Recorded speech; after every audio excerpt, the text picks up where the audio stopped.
Please enjoy my stories or whatever else might be on my mind today. Well, today I'm going to go out and make a video about my Suzuki Sidekick. And I'm doing this for RV Lady who just bought a Samurai. And the Samurai and the Sidekick aren't exactly the same, but I think I got a couple of tips for her. So the first thing I'm going to do today is take the top off.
So one of the problems is that the window stays open because there's really no latch down there. I don't know if RV Ladies is the same, but I solved this by making clips like this, one for each side. They're a little different.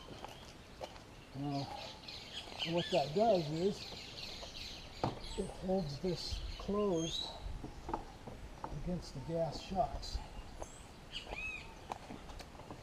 Kind of just keeps it cleaner and seems to get less spiders in it if it hangs there for a while. And it goes up out of mind, out of sight.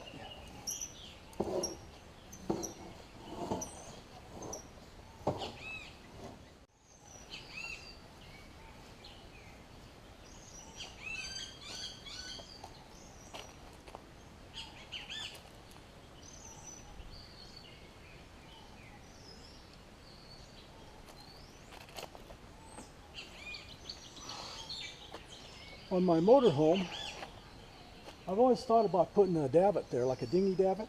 On the boat, we used to have a davit that it's like a crane arm that goes over and it picked up the whole dinghy and set it over on the chocks.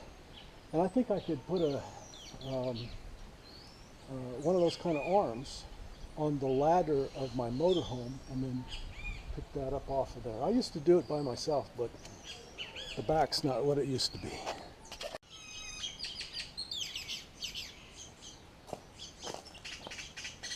So one of the problems when you have the top off of the Suzuki is that there's no secure storage area. You don't have a trunk. And fix that by making this piece.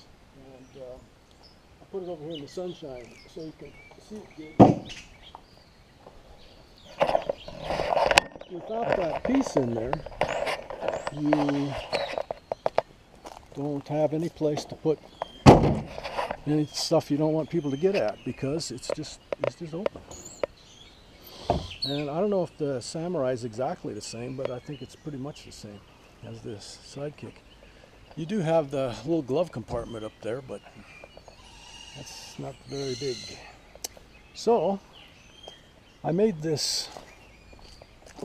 It's not very complicated. The top is just the shape of the opening there.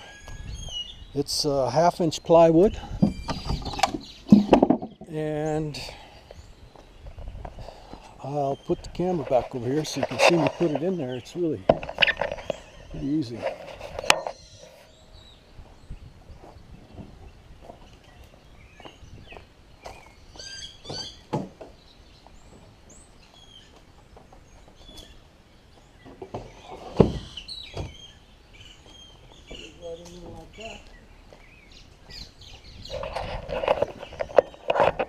And now, when the door is closed and locked, you have secure storage. Even with the seat down, can't get in there. I keep this tarp right back here like this, just in case it rains. I've had about 6 inches of water in there from not having a tarp on it when it rained and the top was off. This gives you a pretty good sized area for such a small car. Keeps the sun off of the ice cream when you go grocery shopping. And with it locked up like that, you actually have a little peace of mind about when you're away from the vehicle. There's another thing that I want to show you, so what I wanted to show you is under the hood here. I'm seriously right-handed. We keep an 800 watt inverter under there. Runs stuff. What I wanted to show you though is this. It's a $15 solution to not having a winch. It's a come-along, we call it. I've actually pounded a stake in the ground and pulled the Suzuki sideways. Well, not totally sideways, but just moved the front around 90 degrees by hooking up to the toe rings down here. So it's plenty strong enough, and it's not an expensive one, it's just cheap. If you do this and you've got one under the hood like this, and it's leaning against any hoses or anything, make sure you protect them. Fortunately, I figured this out before it wore a hole through. This is the high pressure hose for the air conditioning. So it's a piece of bicycle inner tube and some duct tape, but it keeps it from wearing when it's moving like that. Another thing I might tell you, well, I'm looking at these wires right here. Rather than have a light bar or some other sophisticated hookup for the tow lights, the back lights when we're towing, put this in, and there's just wires that run underneath the car, and they go back, and inside of the tail lights we put a second set of sockets. So there's a second socket in here and a second socket in there, and it gives us brake lights, turn signals, and tail lights. And there's no electrical connection between those when we're hooked up to the motorhome and the electrical system in the Suzuki. So a little more difficult when you're putting it together, but so simple to just plug it in and not worry about that stuff back there, or worry about a light bar. Well, if you've got a Suzuki Sidekick or a Samurai and you're thinking about towing it, or you are towing it, I hope this helps you. And they're great tow cars, and if you got any questions, there's a couple other ideas I haven't showed you yet. Thanks for watching. Hey, if you like my stories and you think you might like the next one, please subscribe and hit the like button down there too. And always remember, in the words of Mark Twain, as paraphrased by my wife, Jerry never lets the facts get in the way of a good story.